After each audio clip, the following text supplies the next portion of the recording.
চট্টগ্রামের সীতাকুণ্ড উপজেলা স্বাস্থ্য কমপ্লেক্সের বেহাল দশা, রোগীর ভোগান্তি চরমে। চট্টগ্রামের সীতাকুণ্ড উপজেলা স্বাস্থ্য কমপ্লেক্সের বেহাল দশায় রোগী ভোগান্তি চরমে। অস্বাস্থ্যকর নোংরা পরিবেশ, রোগীদের অভিযোগ ঠিকমতো পাচ্ছেন না সেবা, নার্সদের খারাপ আচরণ, সেবা না দিয়ে ব্যস্ত মোবাইল নিয়ে। দ্রুত সমস্যা সমাধানের দাবি তাদের। এদিকে উপজেলা স্বাস্থ্য কর্মকর্তা বলছেন বিষয়টি ব্যবস্থা গ্রহণ করা হচ্ছে।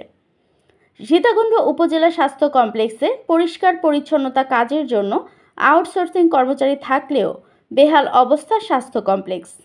স্বাস্থ্য কর্মকর্তার যথাযথ তদারকির অভাবে সেখানে অস্বাস্থ্যকর পরিবেশ সৃষ্টি হয়েছে। শৌচাগারে গেলে দম বন্ধ হওয়ার মতো অবস্থা হয়। পুরুষ ওয়ার্ডের অবস্থা আরও নাজুক। রোগীর কেবিন, টয়লেট, বারান্দা, প্রতিটি কক্ষ নোংরা পরিবেশ। হাসপাতালের পরিষ্কার পরিচ্ছন্ন কাজের নাজুক পরিস্থিতির কারণে চিকিৎসা নিতে আসা রোগীরা বিড়ম্বনার শিকার হচ্ছে।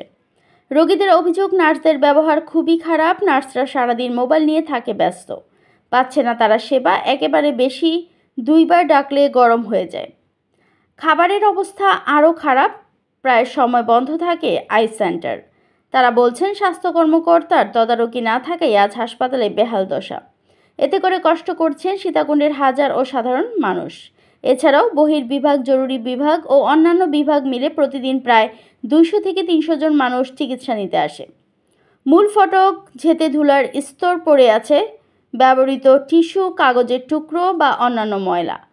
অনেকটা একই অবস্থা ওয়ার্ডের ভিতরেও।